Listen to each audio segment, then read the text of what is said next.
नमस्कार and good morning all students. I am Monika Nama. आज हम बीएड सेकंड ईयर का पेपर है पेडागोजी ऑफ फाइनेंशियल अकाउंटिंग और यूनिट आपकी थर्ड है वित्तीय लेखांकन शिक्षक का व्यावसायिक विकास और टॉपिक है सेवारत अध्यापक शिक्षा कार्यक्रम। सेवारत अध्यापक शिक्षा कार्यक्रम से तात्पर्य यह है कि सेवा में लगे हुए अध्यापकों की शिक्षा का कार्यक्रम। गवर्नमेंट अध्यापकों का या गवर्नमेंट टीचर्स की जो शिक्षा होती है उसका कार्यक्रम, यानी कि सेवा में लगे हुए अध्यापक किस प्रकार से अपने कार्यक्रमों को, किस प्रकार से अपने प्रशिक्षण को, किस प्रकार से अपने शिक्षा में नवीन परिवर्तनों को करते हैं या नवीन शिक्षा या ज्ञान ग्रहण करते हुए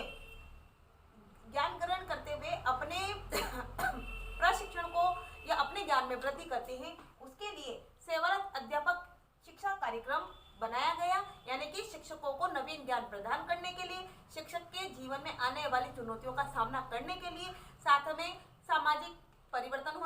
सामाजिक तथा सांस्कृतिक परिवर्तनों के लिए भी सेवारत अध्यापक शिक्षा कार्यक्रमों को लागू किया गया। तो देखिएगा, जो शिक्षा होती है, जो शिक्षा है, यानी कि शिक्षा जीवन पर्यंत चलने वाली प्रक्रिया है। शिक्षा जीवन पर्यंत चलने वाली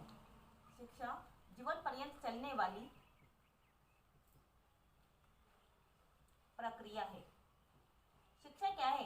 जीवन पर्यंत चलने वाली प्रक्रिया है। यानी कि शिक्षा व्यक्ति के जन्म से लेकर वृद्धावस्था तक व्यक्ति शिक्षा ग्रहण करता रहता है, शिक्षा प्राप्त करता रहता है। अब वो शिक्षा जरूरी नहीं है कि वो विद्यालयगत शिक्षा हो, महाविद्यालयगत शिक्षा हो या विश्वविद्यालय या उच्च शिक्षा हो, ये जरूरी नहीं है। आवश्यक यह नहीं है कि व्यक्ति शिक्षा ग्रहण करते हुए ही जीवन पर्यंत सीखे, ये ऐसा जरूरी नहीं है। व्यक्ति अपने अनुभवों के द्वारा, व्यक्ति किस वातावरण के अनुभवों के द्वारा, या फिर व्यक्ति अपने आसपास के वातावरण, आसपास की प्रकृति, आसपास की परिस्थितियों, इन सबसे शिक्षा प्राप्त करता रहता है, इन सबसे शिक्षा ग्रहण करता रहता है। तो व्यक्ति के जीवन में, यानी कि व्यक्ति के जीवन में जो शिक्षा है वो जन्म से लेकर जीवन पर्यंत चलने वाली एक प्रक्रिया होती है, जीवन पर्यंत चलने वाला एक क्रम होता है, जिसको व्यक्ति जन्म से उस शिक्षा को ग्रहण करता हुआ मृत्युवस्था तक या वृद्धावस्था तक उसकी शिक्षा चलती रहती है। नेक्स्ट है अध्यापक। जो अध्यापक है उस शिक्षा को अध्यापक जीवन पर्यंत अधिगम करता है। जीवन पर्यंत अधिगम, अध्यापक जीवन पर्यंत अधिगम करता है या सीखता है। अध्यापक जीवन पर्यंत अधिगम करता है या सीखता है। अध्यापक भी अपने अनुभवों को या अपने ज्ञान को विस्तृत करने के लिए, अपने ज्ञान को बढ़ाने के लिए जीवन पर्यंत वो सीखता रहता है। जीवन पर्यंत वह नवीन अनुभवों को, नवीन ज्ञान को वो ग्रहण करता रहता है।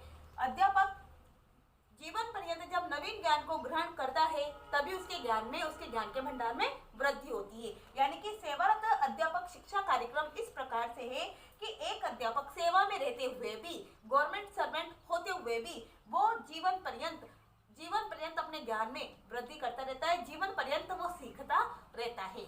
नेक्स्ट है इसमें शिक्षा के जीवन पर्यंत चलने के आधार। शिक्षा के जीवन पर्यंत चलने के आधार, यानी कि कौन कौन से आधार हैं जिसके माध्यम से शिक्षा जीवन पर्यंत चलती है। ऐसे कौन कौन से माध्यम है जिससे एक अध्यापक शिक्षा को जीवन पर्यंत चलाता रहता है या व्यक्ति जीवन पर्यंत सीखता रहता है। एक अध्यापक के जीवन में से कौन से आधार होते हैं जिस पर चलकर अध्यापक जीवन पर्यंत उस शिक्षा को ग्रहण करता रहता है। तो सबसे फर्स्ट है इसमें ज्ञान में वृद्धि, यानी कि सबसे फर्स्ट क्या है? ज्ञान में वृद्धि। ज्ञान में वृद्धि यानी कि शिक्षा के जीवन पर्यंत चलने के आधार इस प्रकार हैं कि एक अध्यापक निरंतर लगातार अपने ज्ञान में वृद्धि करता रहता है। निरंतर अपने ज्ञान को बढ़ाने के लिए या अपने ज्ञान में वृद्धि करने के लिए वो नवीन ज्ञान को ग्रहण करता रहता है। नवीन ज्ञान को ग्रहण करते हुए नवीन मतलब कहने का मतलब ये है कि अधिगम करता रहता है, वो सीखता रहता है, वो लगातार सीखता रहता है और सीखते हुए वो नवीन ज्ञान को ग्रहण करता रहता है, यानी जिससे उसके ज्ञान में क्या होती है, वृद्धि होती है। नेक्स्ट है सामाजिक एवं सांस्कृतिक परिवर्तन। सेकंड है सामाजिक एवं सांस्कृतिक परिवर्तन।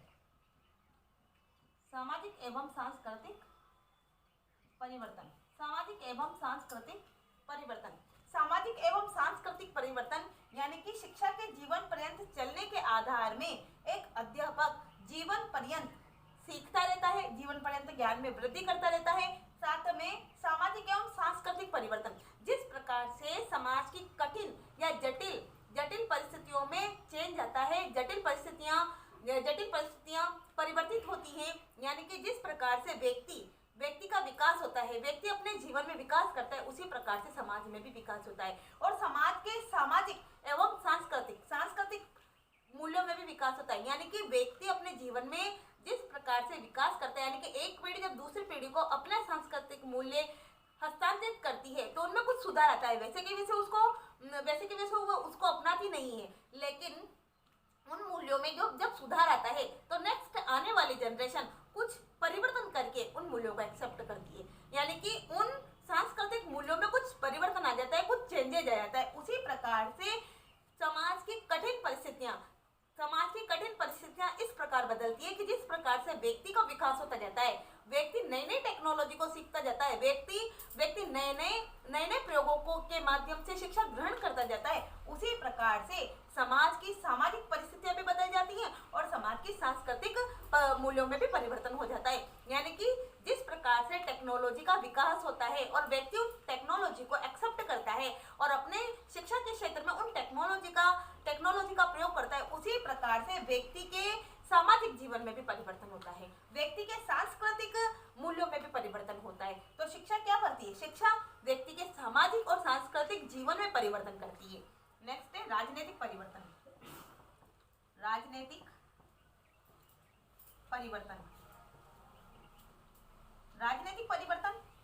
परिवर्तन यानी कि शिक्षा के जीवन पर्यंत चलने के आधार में राजनीतिक परिवर्तन भी होते हैं। राजनीतिक परिवर्तन इस प्रकार से कि जिस प्रकार से समाज में रहते हुए व्यक्ति के सामाजिक जीवन में और सांस्कृतिक मूल्यों में परिवर्तन होता है, उसी प्रकार से व्यक्ति समाज में रहते हुए उसके क्षेत्र में राजनीतिक परिवर्तन भी होते हैं और साथ में किसी नेता या किसी मंत्री, किसी नेता से वो शिक्षा प्राप्त करता है, यानी कि शिक्षा के जीवन पर्यंत चलने के आधार में वो राजनीतिक क्षेत्रों में भी परिवर्तन होता रहता है। राजनीतिक क्षेत्रों में नए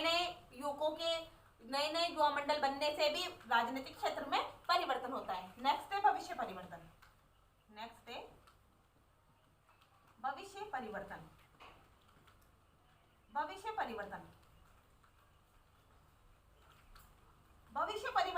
भविष्य परिवर्तन से तात्पर्य यह है कि शिक्षा के जीवन पर्यंत चलने के आधार में अध्यापक के जीवन में भविष्य में भी परिवर्तन आता है, यानी कि अध्यापक के जीवन में ये परिवर्तन आता है कि वो चुनौतियों का सामना किस प्रकार से करे, यानी कि चुनौतियों का सामना करने के लिए तैयार रहना, और चुनौतियों को एक्सेप्ट करना, उसके लिए भविष्य में परिवर्तन होते हैं। नेक्स्ट देखिएगा आप,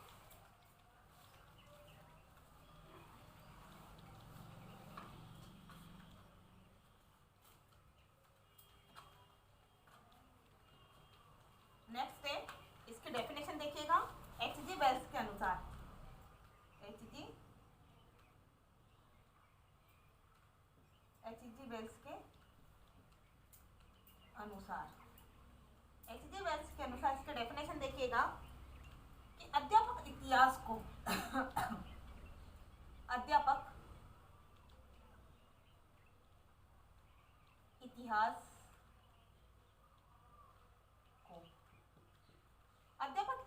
बनाने वाला होता है। अध्यापक इतिहास को बनाने वाला होता है। अध्यापक इतिहास को बनाने वाला होता है। किसी भी देश का इतिहास,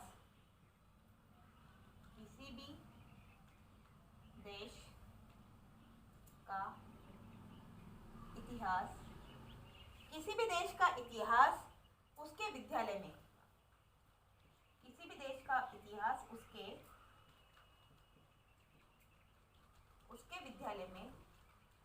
विद्यालय में लिखा जाता है। किसी भी देश का इतिहास उसके विद्यालय में लिखा जाता है और विद्यालय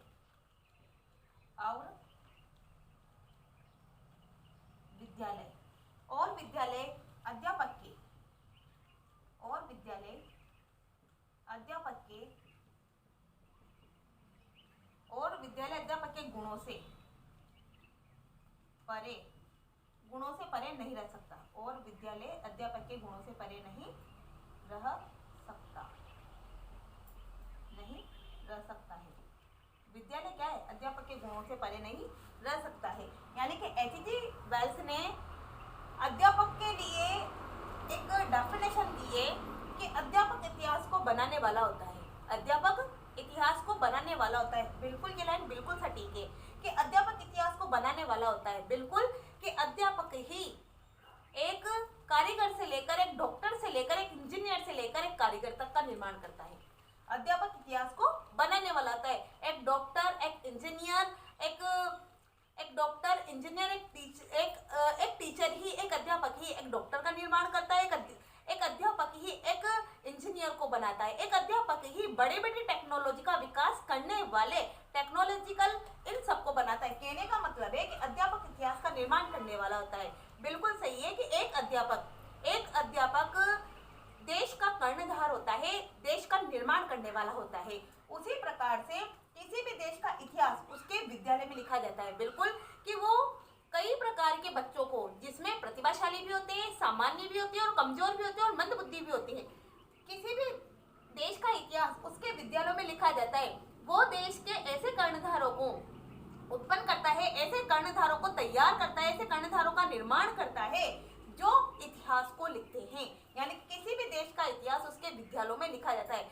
एक अध्यापक देश के कर्णधारों का निर्माण करते हुए विद्यालय में उनका निर्माण करता है। उनको इस प्रकार का ज्ञान प्रदान करता है, इस प्रकार की शिक्षा देता है जिससे देश का इतिहास विद्यालयों में लिखा जाए। विद्यालय से उन कर्णधारों का नाम रोशन हो। साथ में और विद्यालय अध्यापक के गुणों से परे नहीं रह सकता। यानी कि विद्यालय अध्यापक के गुणों का बखान करता रहता है। अध्यापक के गुणों से विद्यालय परे नहीं रह सकता। विद्यालय अध्यापक के गुणों का बखान हमेशा करता रहता है। तो कहने का मतलब यही है कि अध्यापक इतिहास को बनाने वाला होता है। इतिहास का रचयिता एक अध्यापक होता है और किसी भी देश का इतिहास उसके विद्यालयों में ही लिखा जाता है। और विद्यालय अध्यापक के गुणों से परे नहीं हटता, परे नहीं रह सकता। अध्यापक के गुणों का बखान हमेशा विद्यालय के द्वारा किया जाता है। ये तो हुई आपकी सेवारत अध्यापक। अब देखिएगा अध्यापक शिक्षा कार्यक्रम की परिभाषा। अध्यापक शिक्षा कार्यक्रम की परिभाषा अब देखिएगा। अध्यापक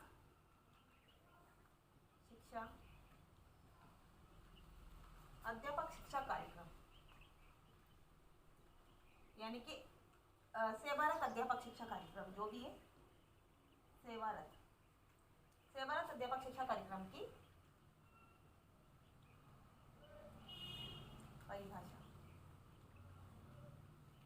परिभाषा देखिएगा। एम.बी. बुच के अनुसार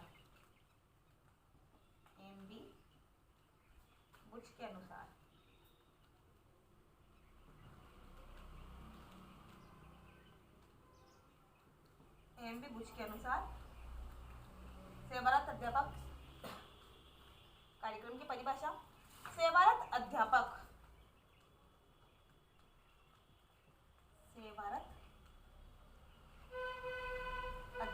शिक्षा। सेवारत अध्यापक शिक्षा एक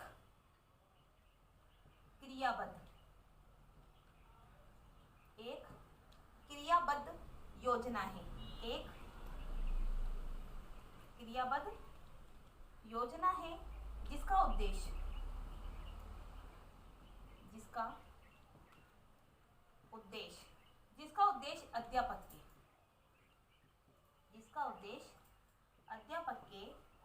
अध्यापक के निरंतर विकास अध्यापक के निरंतर विकास से है। इसका उद्देश्य क्या है? अध्यापक के निरंतर विकास से। इसमें अध्यापक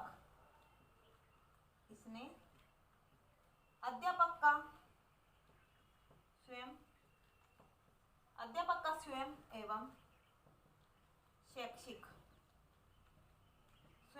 शैक्षिक विकास किया जाता है। स्वयं एवं शैक्षिक विकास किया जाता है। सेवारत अध्यापक शिक्षा कार्यक्रम के डेफिनेशन इस प्रकार से है कि एमबी बुच ने डेफिनेशन दी है कि सेवारत अध्यापक शिक्षा एक क्रियाबद्ध योजना है, यानी कि एक कार्य के रूप में, एक कार्य को बद्ध करने के रूप में एक योजना है, एक क्रियाबद्ध योजना है, यानी कि क्रिया करके उसकी योजनाएं बनाई जाती है, कार्य को करते हुए उसकी योजना को तैयार किया जाता है, जिसका उद्देश्य अध्यापक के निरंतर विकास से है। उस योजना का संबंध किससे? उस योजना का उद्देश्य क्या है? उस योजना का उद्देश्य अध्यापक का निरंतर विकास करना। अध्यापक का निरंतर विकास करना। अब अध्यापक का निरंतर विकास करना किस प्रकार से? जैसे कि मान लीजिए अध्यापक के ज्ञान में वृद्धि करना, नवीन ज्ञान प्रदान करने के लिए उसे कई प्रकार के ग्रीष्मावकाशकालीन उसको कार्यक्रम के लिए उसको बुलाना, साथ में शीतकालीन अवकाश के समय भी उसको कार्यक्रम में बुलाना, यानी कि नया ज्ञान प्रदान करने के लिए, नया ज्ञान प्रदान करने के लिए एक अध्यापक को कई प्रकार के कार्यक्रमों में कई प्रकार के कार्यक्रम आयोजित किए जाते हैं, उसमें शामिल होना, जिससे उसके ज्ञान में वृद्धि हो। तो जिसका उद्देश्य अध्यापक के निरंतर विकास से, यानी कि अध्यापक अपने शिक्षा में, अध्यापक अपने ज्ञान में, अध्यापक अपने सामाजिक सांस्कृतिक मूल्यों में निरंतर विकास करता रहे, अध्यापक अपने ज्ञान में वृद्धि करता रहे, इसके लिए वो निरंतर शिक्षा प्राप्त करता रहता है, निरंतर शिक्षा प्राप्त करते हुए अपना विकास करता रहता है। इससे अध्यापक का स्वयं का तो विकास होता ही है, लेकिन उसका शैक्षिक विकास भी होता है, यानी कि अध्यापक को ज्ञान तो ग्रहण होता ही है, नवीन ज्ञान उसको मिलता ही है, लेकिन साथ में शैक्षिक विकास भी उसका होता है, शिक्षा के क्षेत्र में भी वो विकास करता जाता है। इस प्रकार से एमबी बुच ने यह डेफिनेशन दी है कि सेवारत अध्यापक शिक्षा एक क्रियाबद्ध योजना है, यानी कि एक क्रिया करके उस योजना को बनाया गया है, योजना का निर्माण किया गया है कि किस प्रकार से योजना बनाते हुए अध्यापकों का विकास करना है, अध्यापकों के निरंतर शिक्षा में विकास करना है, जिससे अध्यापकों का स्वयं का